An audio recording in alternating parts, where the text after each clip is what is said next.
arts really help us develop another side of our brain. I'd like to think that it helps us to develop the compassionate side of us.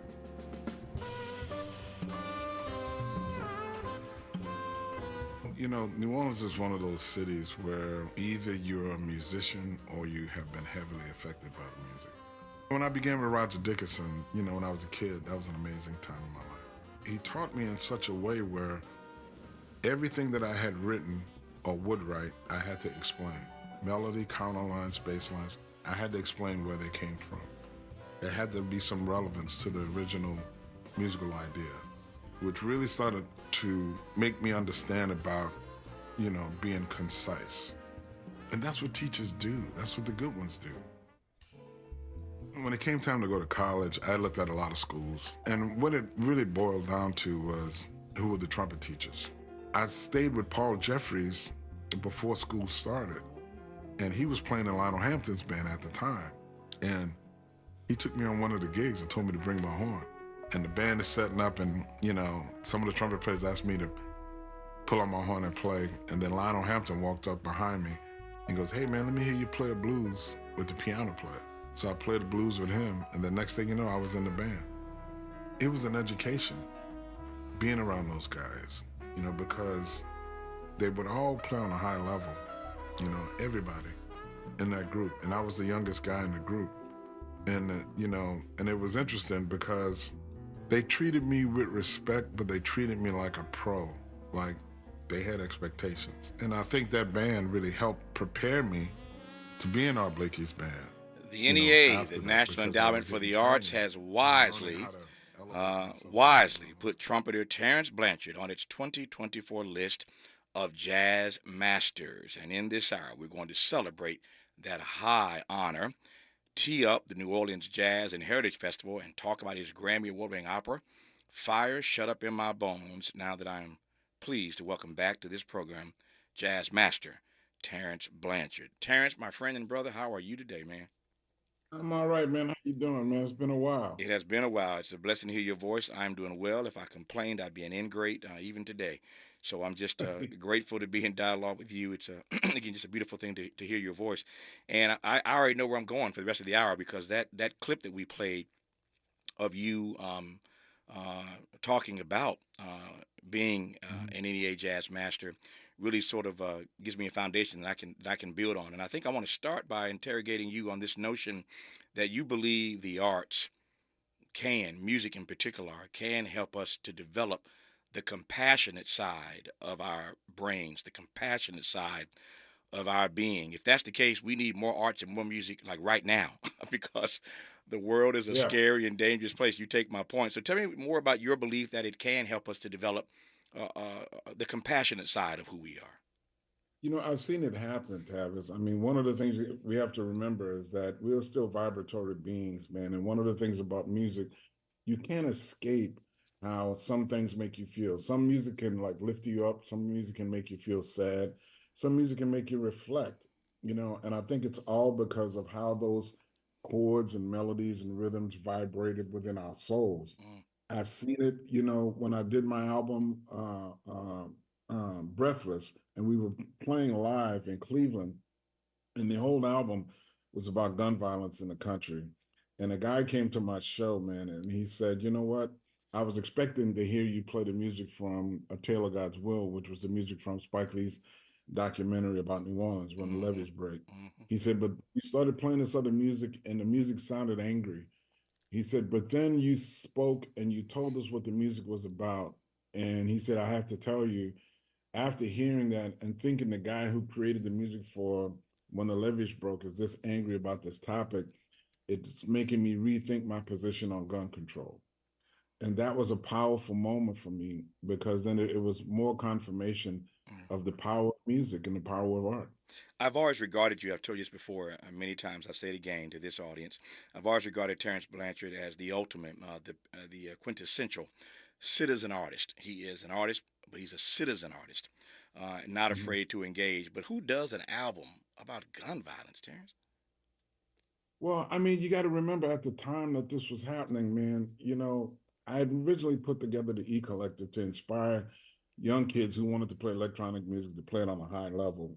But when we were in rehearsal and we started touring in Europe, Mike Brown was shot. I mean, Mm-hmm. if you remember back then, it seemed like there were shootings every 2 months. Mm-hmm. You know, it was just a thing that I couldn't turn my head away from. I couldn't put out music that would, be happy or celebrating anything when so many of our young men were losing their lives to gun violence. So, and at the time also, it wasn't really being talked about in the major media. We kept talking about 45 Yeah. all the time.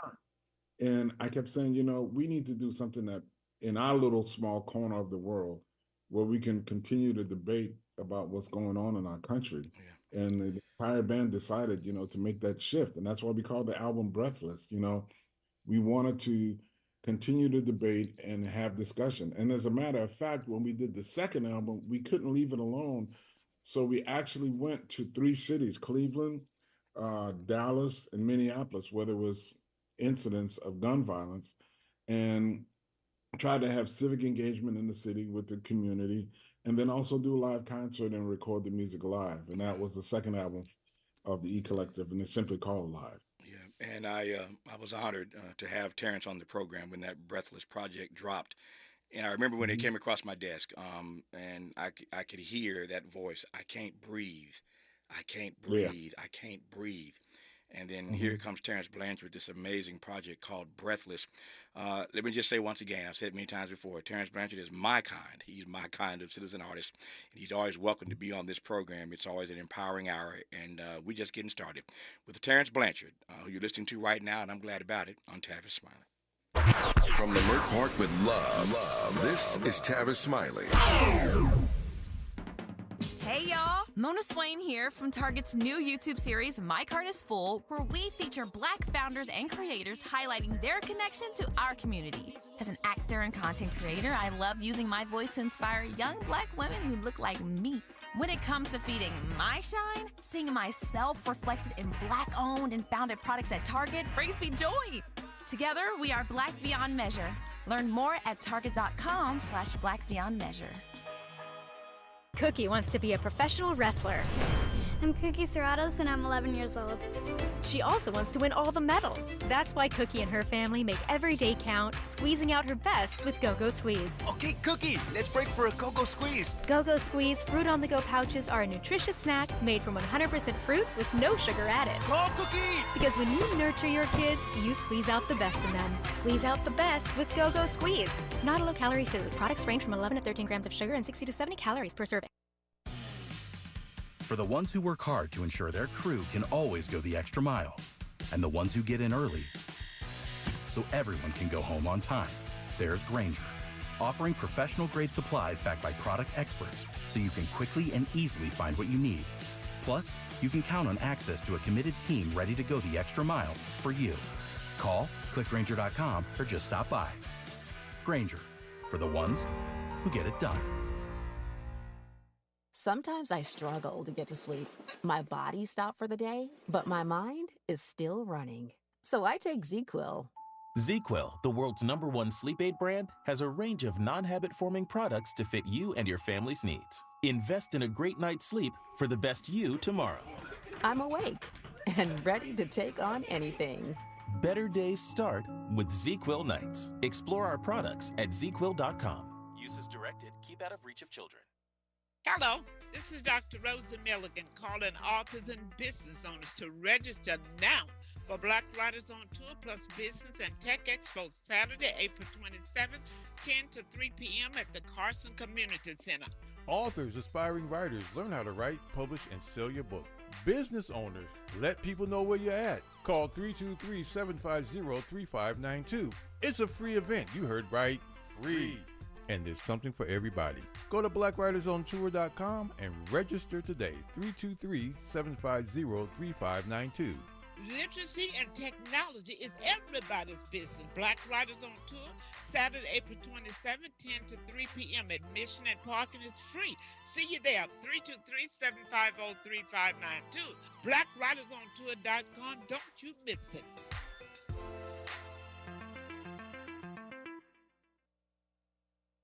More honesty than you can handle. More empowerment than you can imagine. You're tuned in to Tavis Smiley.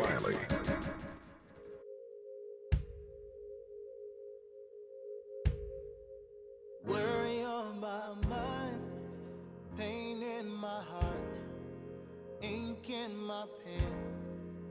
Where do I start? I need strength to move on, 'cause I'm getting weak.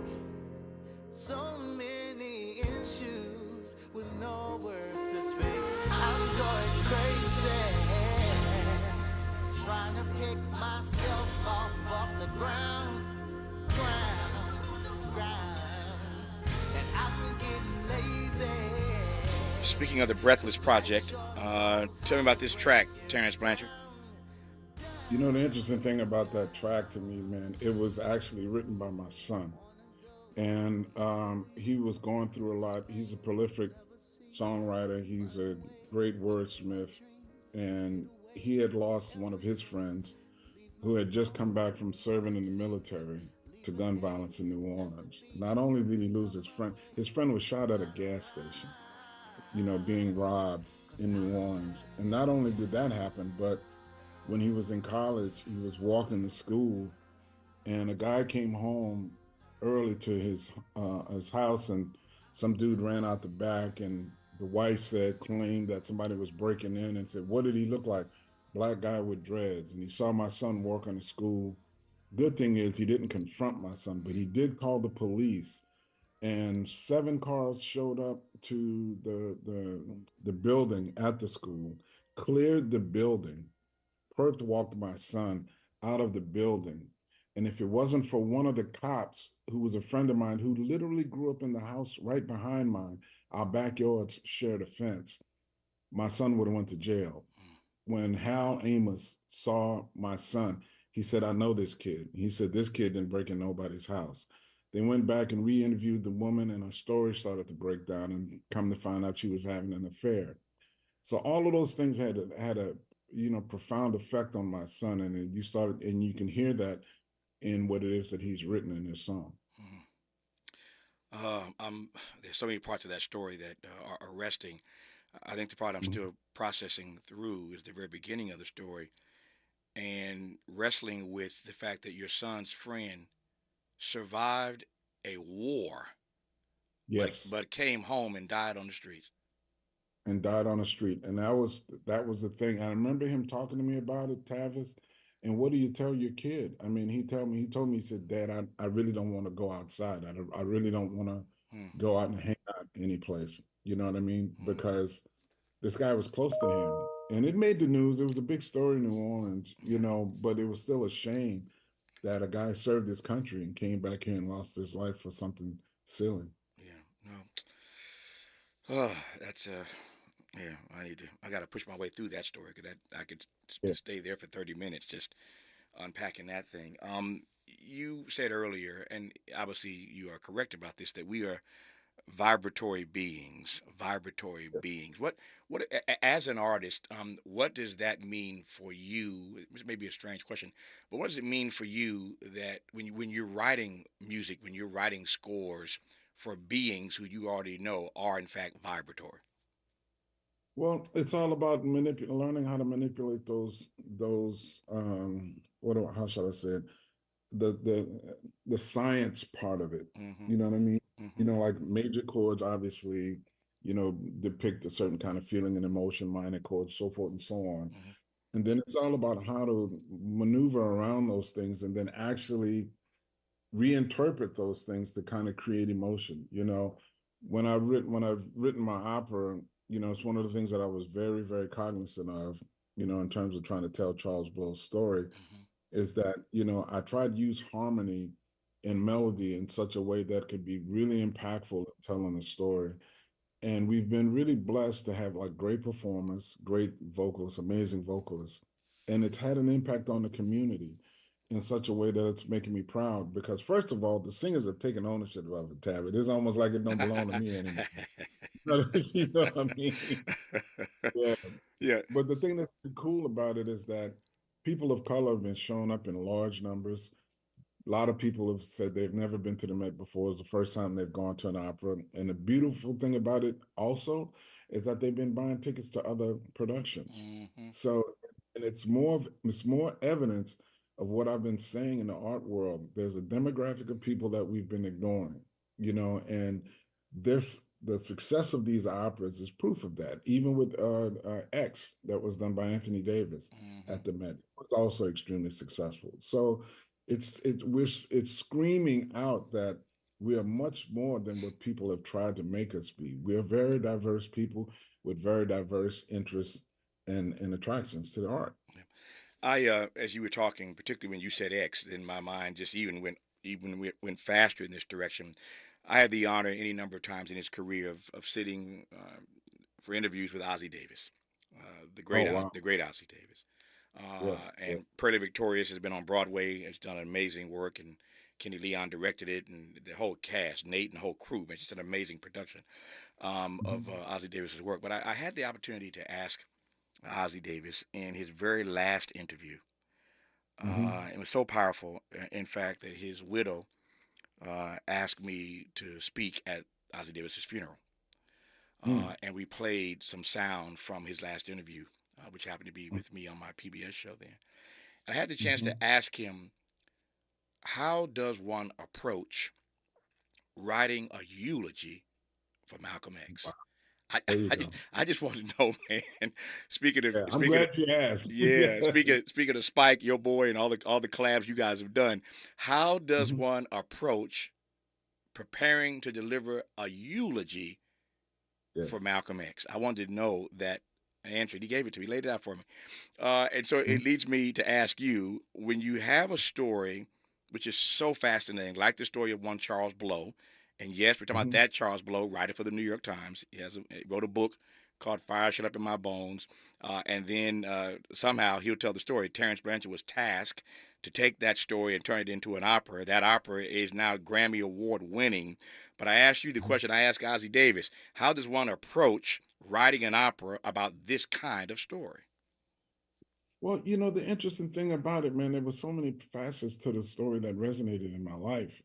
I mean, I wasn't sexually abused in any form of fashion, but the whole notion of being other, being different in your own community was something that I relate to, because walking to hey man, on Saturday mornings, walking to the bus stop with a horn in your hand and them little horn rim glasses on was not the most popular thing to do in my neighborhood. Yeah. You know what I mean? Although, as you know, Terrence, everybody in New Orleans, it seems, has some kind of horn in their hand. I mean, everybody, it's right. New Orleans. Y'all all playing some kind of instrument down there, man. And I know, but they wasn't on my block. On man. your block, Everybody okay. Yeah, they were playing football, baseball, or basketball, something like that, man. And they used to make fun of me, man. Look at him going. Where you going? You going to do your lesson, So that part resonated. The other part about being in the South, and the culture of the South, resonated for me. And the thing that I thought was it was like with my first opera, Champion. The whole notion of just him struggling with his sexuality and being ostracized for it was something that's kind of silly to me. I mean, in this day and age, we should be well past a lot of these issues, and I get it for some people that, there are fundamental things that it's hard for them to deal with. I understand that. I get it. But, I thought about, look at the successful person that he's become. And that in itself should be an inspiration to a lot of people. So the thing that I started to do was try to find those core elements that I related to personally and draw upon how my feelings were about those things and allow those emotions to send me in a direction to tell me how the music should evolve. My composition teacher always told me, Roger Dickinson, he said, man, when it comes to composition, you got to learn how to listen, because the music is there and it's telling you. He said, but your ego can get in the way and say, oh man, but it's not this. It shouldn't be this. No. Just learn how to listen. The universe and the good Lord is always trying to use you for things that are bigger than us as individuals. And you just have to learn how to sit there and listen and receive. Since you went there, let me follow you, because it's one of the things I wanted to ask you about anyway, particularly given the brilliance of your comments on the occasion of being listed as a jazz master by the NEA for 2024. Again, we played some sound of that at the top of this conversation, so I wanted to ask you anyway. But since you went to Mr. Dickinson, let me just follow you down this path. I don't want to color the question any more than this, Terrence. But tell me more about your teachers, man. Tavis, man, when I look back on my life, at this point in my life, I feel like I was blessed. Mhm. My first piano teacher lived next door to me, dude, when I was 5 years old, so I could never miss a lesson. That was the first thing. Yeah. Every Saturday I just had to walk right around the corner. I mean, right around the house and go. Yeah. I'm like, oh my God. And then, there was her name was Martha Francis. And then there was a woman named Louise Winchester. From the time that I was 12 years old, started teaching me music theory and ear training. And I didn't think that there was anything abnormal about that until I got to high school and realized so many other kids didn't have that. Mhm. So I was already kind of ahead of the game, based on what she was doing with me and what she saw necessary. And then my aunt took me to Roger when I was 15, and Roger didn't take uh, high school kids. He only taught college kids. But because of Miss Francis, I'm sorry, because of Miss Winchester, I had already started to develop those qualities. And he took me on as a teacher, man. And I remember one of my first lessons, he said, "What do you see yourself doing 10 years from now?" And it wasn't something that I thought about because, when you have that block mentality, bro, I Mhm. wasn't thinking about the future, not Mhm. at all. But because of him, he made me sit down and ponder those things. And then I started to realize those things started to come to fruition in my life because he made me visualize and then made me work hard. And when, like I said earlier in one of the clips, everything that I wrote, I had to explain. There was no like, oh, pie in the sky kind of stuff. No.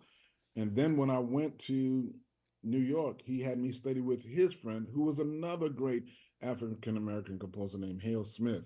And Hale Smith broke my piece down, bro, from the first lesson. He said, "Seems like you're trying to control a large amount of space, young man, without having the ability to control a small amount of space." Ooh. Which meant, yeah, which meant I needed to deal with detail. You know Yeah. what I mean? Mhm. And these were the guys, they are the unsung heroes because they've created a lot of music that nobody's heard. Yeah. And it's an unfortunate thing. And when I started to become a film composer, I wanted to hire Roger just as an orchestrator, just to give him a check. He wasn't going Mhm. to do anything. Mhm. Know what he told me? He said, "No, no, no, no, no. That's not what this is about." He said, "You're gaining experience in the film world to do something beyond that." And I didn't know what he was talking about. And then lo and behold, here comes the opportunity to Mhm. write two operas. Yeah. Amazing story. When you have a teacher who says what Hale said to you, how do you not take that personally? How do you not internalize that? I know so many people who can't Mhm. handle that kind of critique. Well, I've never been that person, man. For me, if I'm going to you, I want break me down. Oh yeah. Tell me Oh yeah. what it is that I need to do. Tell me Mhm. what it is where tell me the things that I'm missing. You know what I mean? Because I want to be really great at what it is that I do. So for me, it's not about having an ego or coming in and trying. Now, I'll tell you this: when I did study with Roger, every week I tried to shut him up with my lessons. I'll tell you that. I worked hard. Yeah. You know what I mean? And I will come in, and Tavis, it was the funniest thing. I would come in, and he would go, "Oh, that's great." And I'm like, "Oh, I got him." And he said, "Oh, that's great." And then he pull out that red pencil, and he go, "But right here." And I'm like, "God damn." You know what I mean? You came in. I can show you, bro, and I can tell you. And even you did it. Even you did it. He still had something there. He still put out the red pencil. Yeah, I hear yeah, you. he pulled it out. Yeah, man. Well, But that's what. look, Yeah, I'm but sorry. look, Go ahead. Go that's ahead. what we need. No, I'm saying that's what we all need, Yeah. man. And at a time when we're talking about what's going on in the country right now, we need some hard truths Oh yeah. that we need to face up to, man. And Mm. when you have people like that in your life, I mean, who am I to sit down and talk to Hale Smith or Roger Dickinson and tell them what to do when they're some of the greatest minds in music? Yeah. I'll take a hard truth over a sweet lie any day of the week. Uh, Ooh, yes, indeed. Man, I'll Yes, take a indeed. hard truth. And I just give it to me straight, no chaser, man. I just want to know the Right, truth, and I can I exactly. can I can wrestle with that, but just don't lie to me. Don't exploit me in that way, man. Right. You said a moment ago, I got a minute and a half here. We'll continue when we come forward. But you said a moment ago that you've always wanted to be great, and that's why you've been so dedicated and so disciplined. You wanted to be great. I'm not gonna ask you whether you think you're great, because I know Mhm. you're too humble to even take that question. But let me just ask you. Let me frame it this way: where are you on your journey to greatness? What do you think you are? I don't, it's hard to say it because it keeps evolving. And, it's one of those things. It's like when you start to accomplish things, you start to realize there are more things that you don't know Hmm. and there are more things that you can learn.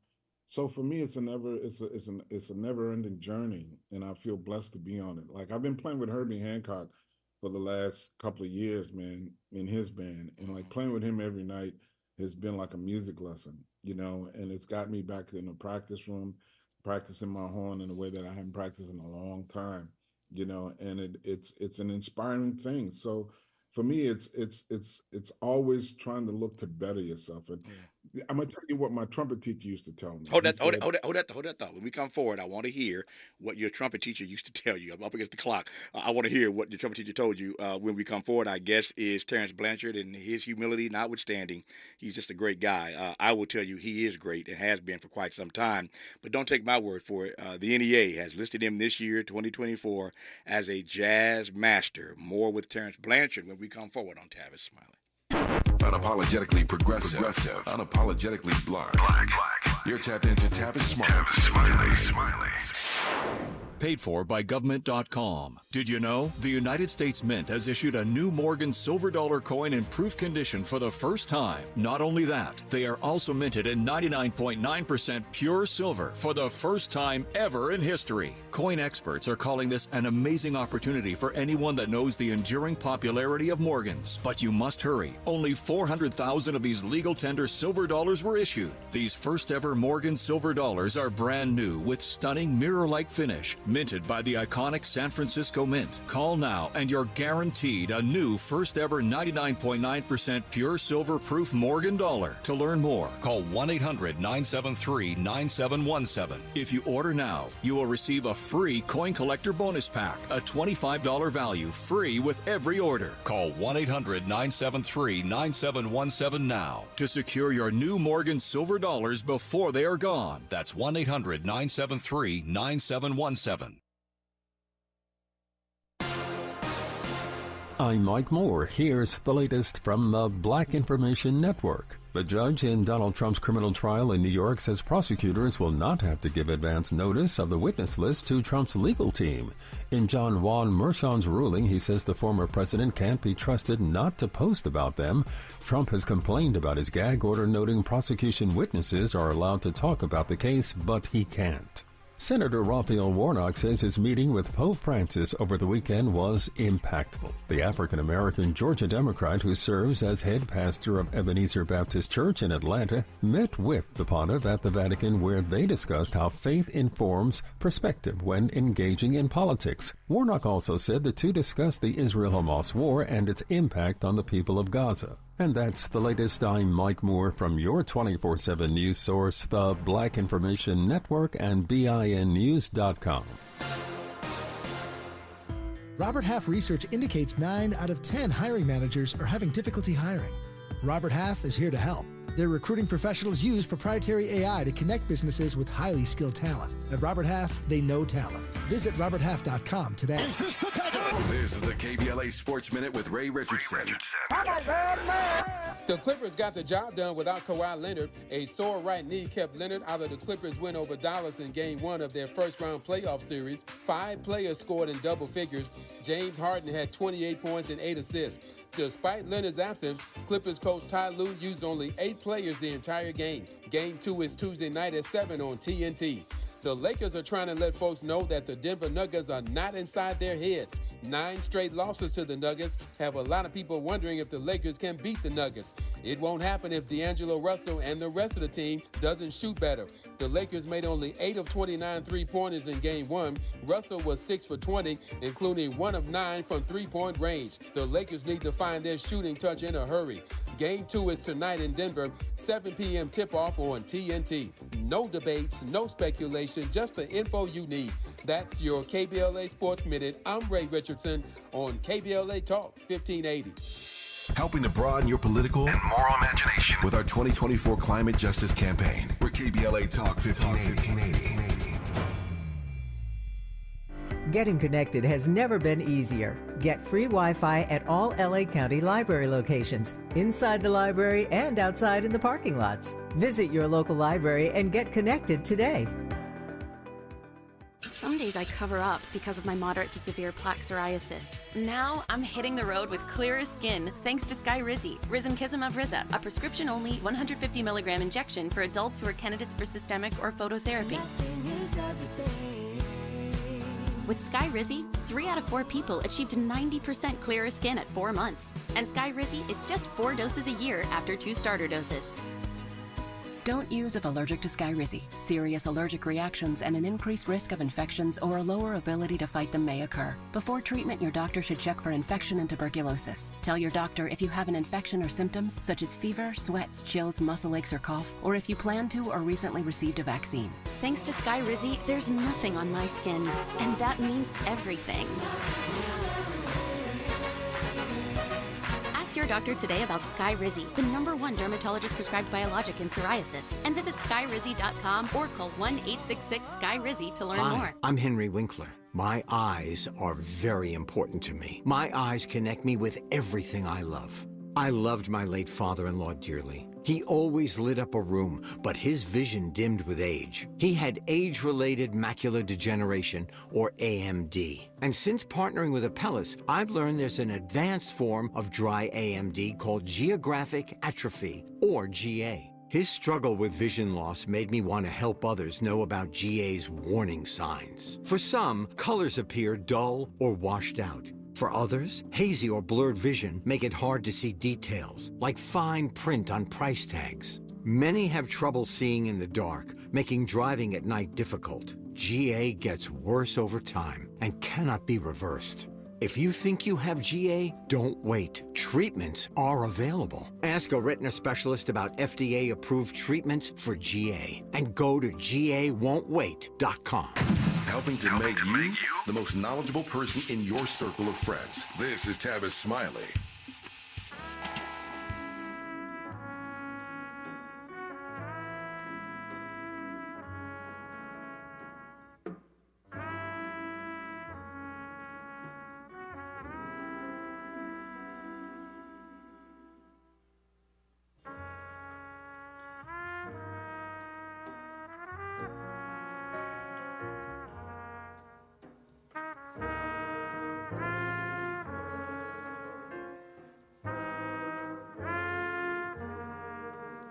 So Terence Blanchard, funny story here. I was, as you probably know, Prince and I were good friends, and one night in a performance, Prince called me up on stage and put me on the spot to sing this particular track with him. And I know the song, but you know, I got through the first verse and then got through the chorus, and the second verse, my nerves sort of kicked in on stage in front of all these people, and I started to flub on the lyrics a little bit. And I look at Prince, we're live on stage. I look in his eyes, he looks back at me, and his eyes are motioning for me to look down. He's like, look down. His eyes are like, look down, look down, look down. And I look down, and there on the floor in front of his monitor was a teleprompter. Right, with all the lyrics. And I was dumbfounded. And after the show, we hung out as usual. And I said, Negro, I never knew that you used a teleprompter. He said, Tavis, I've written 100,000 songs, man. Some nights I just can't recall all the lyrics, man. I've written so many. I shared that story to ask, when you hear compositions, you hear your stuff on the radio or elsewhere, you ever forget that you actually wrote that thing, man? Dude, we moved to this house in Woodland Hills, and my wife had the Terence Blanchard radio station on, on one of those, Sirius XM channels, yeah. And man, and I'm sitting there going, "Who is that?" And she looked at me like I was a plumb idiot, man. I said, "Yeah, who is that?" She go, "This you, fool."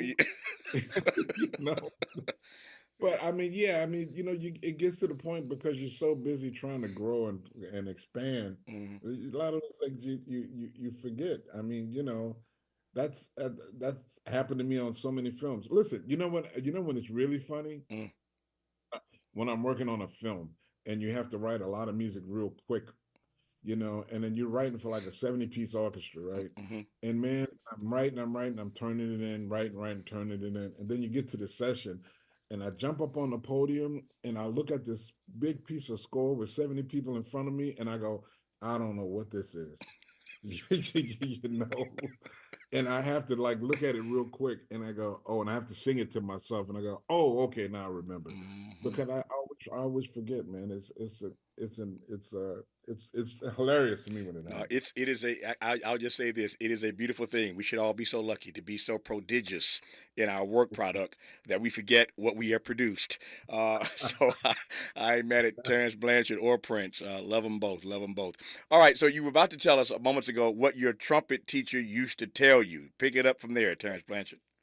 Well, one of the things he always used to tell me all the time, he said, man, you always want to be gratified, never satisfied. And that was the thing. He said, you always, you may be happy in the moment, but always knowing that there's more to do, and that's how I've been living my life.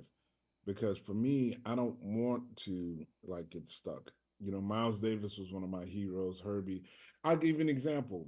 So, when I first started playing with Herbie, this was back when Obama was running for president the first time, and we were on tour, and there was a arrangement that Herbie had done of his tune, one finger snap, right? No, I'm sorry, speak like a child, speak like a child. And we had been playing that arrangement, and it was new. It was very different from the old Blue Note recording. And then one day, he jumped up on the piano doing sound check and started playing the old Blue Note recording. And the drummer and the bass player jumped up on the stage, and they started playing with him, and it was really killing. It was amazing, right? And we're sitting there going, "Ooh," making all these sounds. So happy to hear Herbie play this. And Herbie jumped up, man, and he was just talking to himself, and he goes, "Man, that sounds so old to me." And it was like a wake up call, because we were like, all of a sudden we had to realize, yeah, that's old, man, that's old. But that's what it means, I think, to be a great artist, man, is to constantly push forward. No, this audience hears me say it all the time. There's always something I hold on to and I leave the show. And sometimes it happens in the first hour, sometimes second hour, sometimes the third hour, sometimes in all 3 hours. Sometimes I'm getting to the wire. I'm like, okay, I need what am I holding on to today? And here it is in the third hour of the show today. And Terrence Blanchard shows up and gives me my thing for the rest of the day that I'll be noodling, and that is gratified but never satisfied. That should be the mantra for all of us. That in life you are gratified but never satisfied.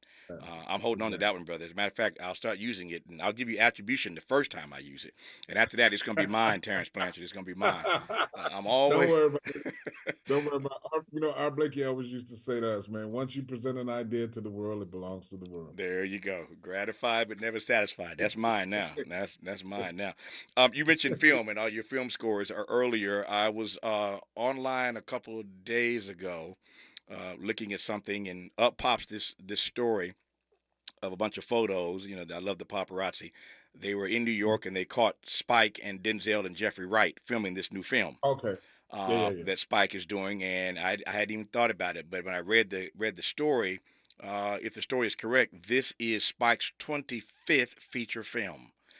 He's worked with Denzel a number of times, but Spike Lee is on location, where else? In New York City right now, filming his 25th feature, and you work with him on a number of those things.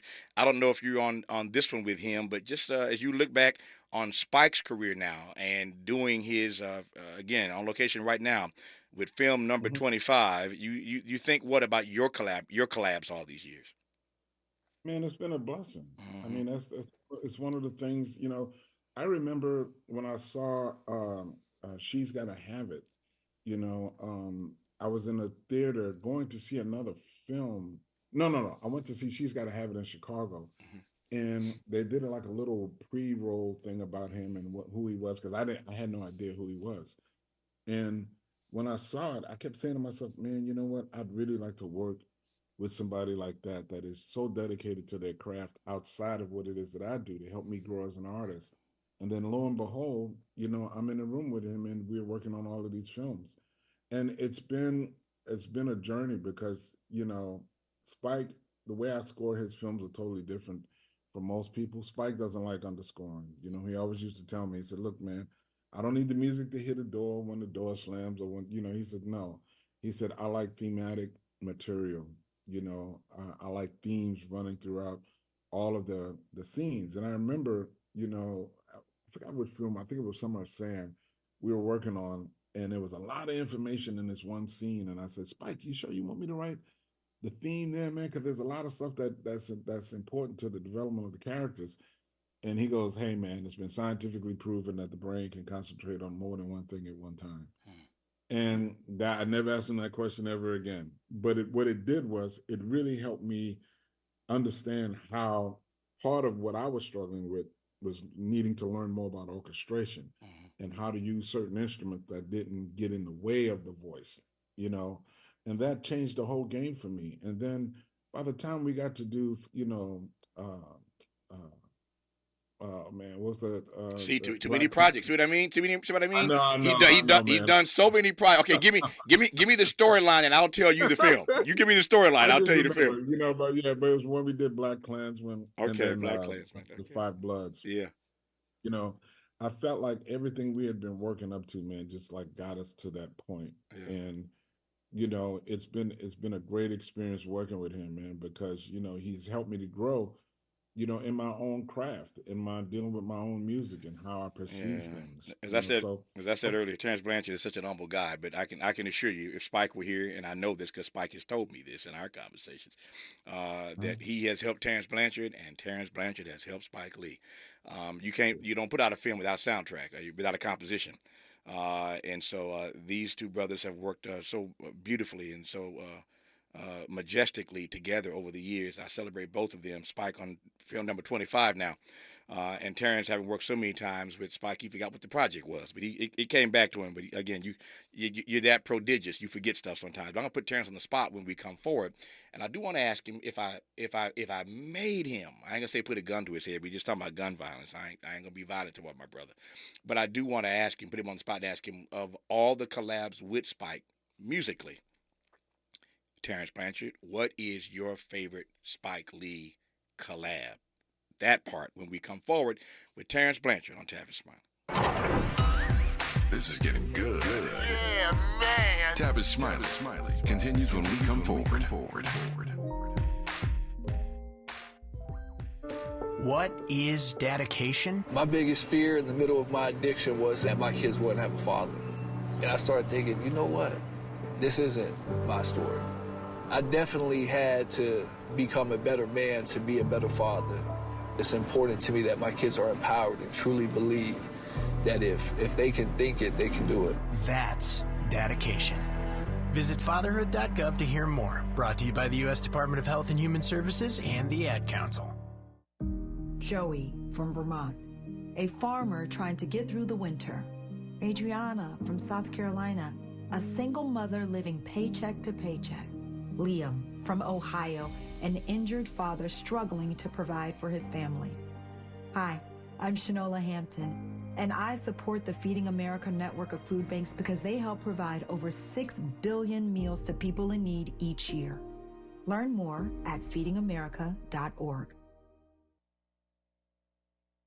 Hi, I'm Reverend Gerald, host of Urban Family Focus here on KBLA Talk 1580 on Saturday mornings at 7 a.m. In an effort to help reduce the impact of hypertension in our community, Providence is offering free hypertension assessments. The first 30 people to visit KBLA1580.com and use the link or QR code to register will receive 2 tickets to the Amazing Grace Conservatory presentation of Aladdin, A Whole New World for Real, at the Crenshaw Performing Arts Center, May 25th and 26th. Go to KBLA1580.com right now and be one of the first 30 to register for your hypertension screening and receive 2 tickets to Aladdin, compliments of Providence and KBLA Talk 1580.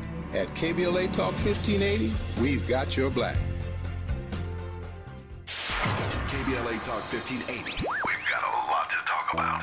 KBLA Talk 1580 believes in community empowerment through the arts. Tia Chucha Central Cultural is on a mission to transform community in the Northeast San Fernando Valley and beyond through ancestral knowledge, the arts, literacy, and creative engagement. The Northeast San Fernando Valley has a population of about 500,000, the size of the city of Oakland, yet it has no bookstores, art galleries, or full-fledged cultural spaces until Tia Chuchas opened its doors in 2001. Founded by renowned poet and activist Luis Rodriguez, Tia Chucha's Cultural Center provides a year-round free or low-cost arts and literacy bilingual intergenerational programming in mural painting, music, dance, writing, visual arts, healing art sessions, and healing talking circles. Activities also include Mexica, Aztec dance, indigenous cosmology, philosophy, and 2 weekly open mic nights, one in Spanish, the other in English. In addition, they host author readings, film screenings, and art exhibits. To express yourself, heal yourself, attend an event, or volunteer, please visit www.tiachucha.org. That's TIACHUCHA.org. This is a community call to action from KBLA Talk 1580.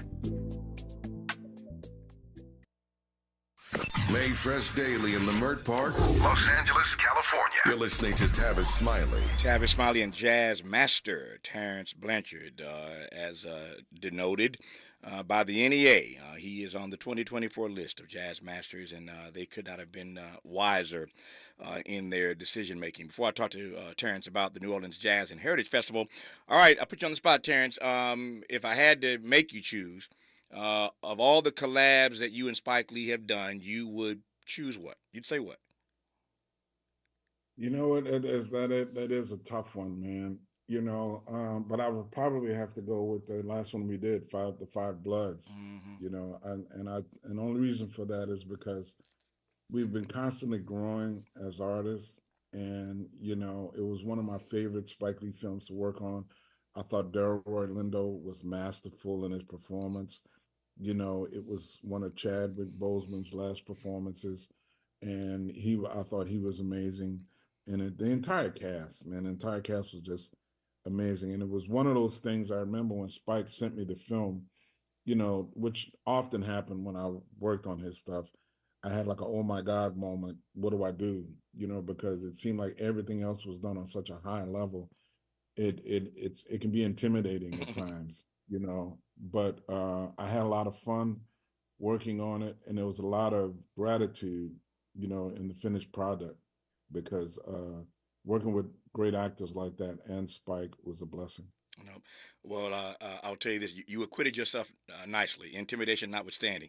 You have acquitted yourself nicely on all those projects. So there's that. When we come forward in our remaining moments with Terence Blanchard, we will tee up the New Orleans Jazz and Heritage Festival coming up soon. I'm delighted to be in conversation just one more again in my career with the great, the Jazz Master, Terence Blanchard on Tavis Smiley. More of Tavis Smiley when we come forward. If you're like me, 60 and retired, making ends meet, especially here at the supermarket and drugstore, is tough. I'm so blessed to have found benefitscheckup.org. It's a free and confidential website from the National Council on Aging that connected me to $1,200 a year in programs that help pay for food, medicine, utilities, and more. Maybe it can help you. benefitscheckup.org. My daughter was diagnosed with a rare malignant rhabdoid tumor on the spine. They sent her straight to St. Jude. My hope was gone. But when you get there, everyone's like, hey, we're not going to give up. And when you see other people not giving up on your child, that makes all the difference in the world. When I found out I didn't have to pay, I was just grateful. They saved my baby's life. Finding cures, saving children. Learn more at stjude.org. KBLA Talk 1580. We've got a lot to talk about. KBLA Talk 1580, connecting you with services and solutions. Legal Aid Foundation of Los Angeles is a nonprofit law firm that protects and advances the rights of the most underserved, leveling the playing field and ensuring that everyone can have access to the justice system. Every year, LAFLA provides free, high-quality legal services to more than 100,000 people living in poverty across greater Los Angeles. Their unique combination of neighborhood offices, self-help centers at courthouses, shelters and domestic violence clinics puts Legal Aid Foundation of Los Angeles on the front lines in vulnerable communities and at the forefront of change. LAFLA's expert team of attorneys, paralegals, and support staff works to provide direct representation, offer counsel and advice, provide referrals, and educate the community about their legal rights through workshops and seminars. With locations all over LA, you can access their services or volunteer to help no matter where you live. And if you have an urgent issue, call 213-235-0060. That's 213-235-0060. To get legal help, make a donation, or volunteer, visit lafla.org.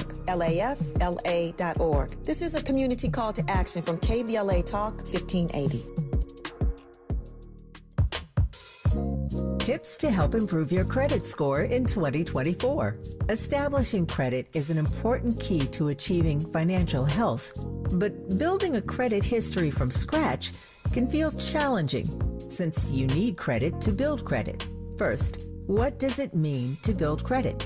All consumers have a score between 300 and 850. You want your score to be as high as possible as lenders look at your credit score to make loan and credit decisions. A good credit score shows you have a track record of borrowing money responsibly. Remember, it's never too late to build or rebuild your credit. This segment is sponsored by J.P. Morgan Chase & Company.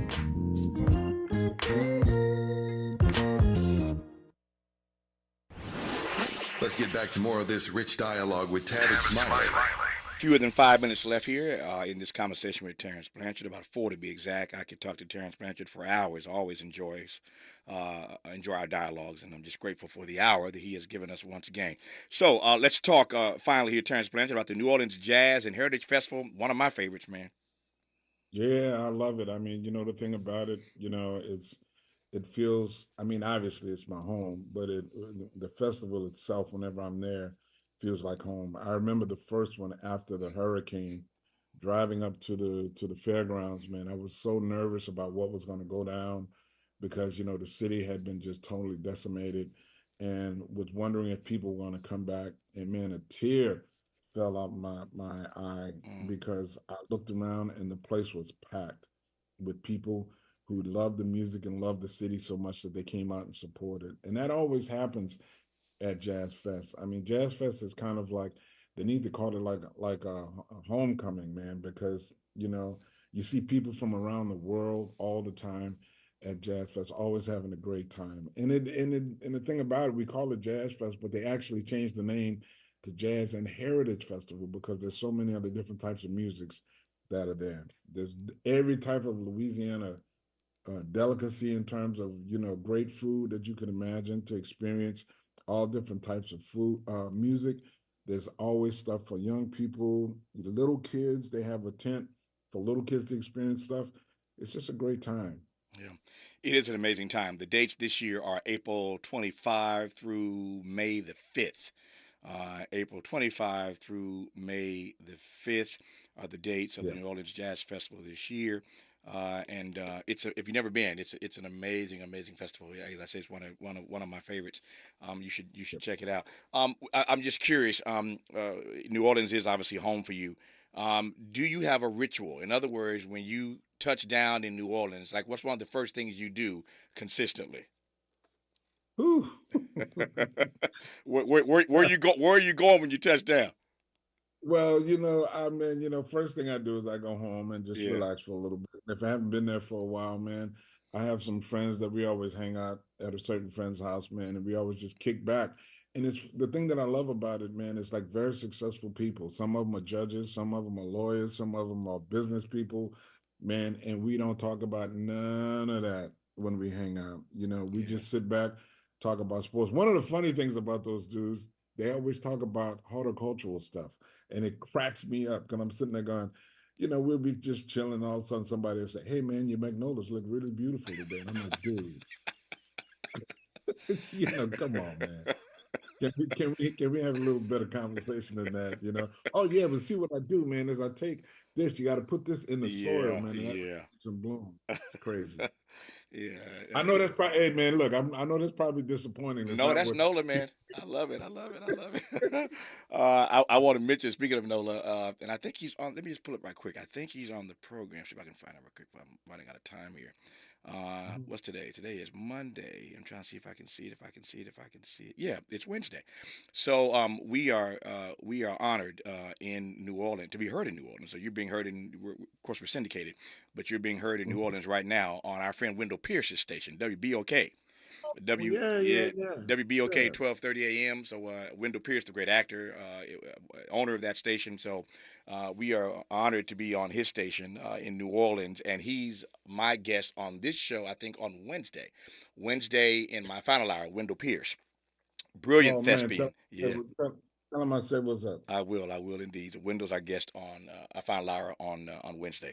But for now, we thank and congratulate. He's received every honor there is, it seems, but they keep finding more stuff to give him because he keeps earning it, and he's deserving of every bit of it.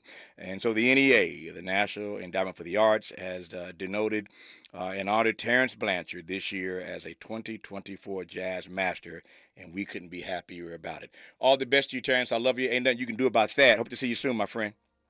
Hey, man, love you too, man. It always goes by rather quickly when we get together, so we got to do it more often, man. Indeed. That's our show for today. Back here tomorrow, Lord willing, to do it all over again. Until then, thanks for tuning in. The Tavis, Smiley, and as always, keep the faith.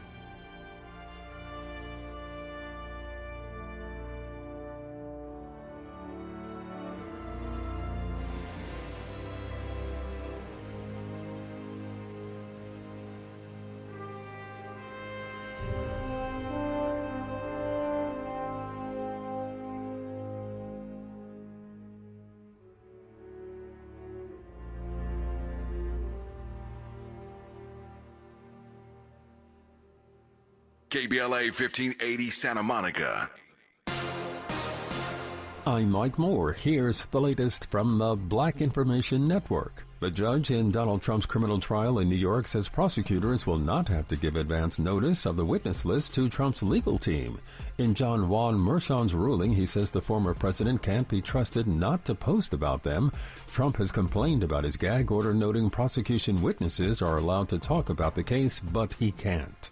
Senator Raphael Warnock says his meeting with Pope Francis over the weekend was impactful. The African-American Georgia Democrat who serves as head pastor of Ebenezer Baptist Church in Atlanta met with the pontiff at the Vatican, where they discussed how faith informs perspective when engaging in politics. Warnock also said the two discussed the Israel-Hamas war and its impact on the people of Gaza. And that's the latest. I'm Mike Moore from your 24/7 news source, the Black Information Network and BINnews.com. Is this the This is the KBLA Sports Minute with Ray Richardson.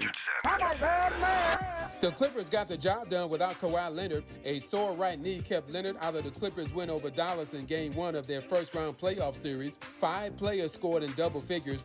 James Harden had 28 points and 8 assists. Despite Leonard's absence, Clippers coach Ty Lue used only 8 players the entire game. Game 2 is Tuesday night at 7 on TNT.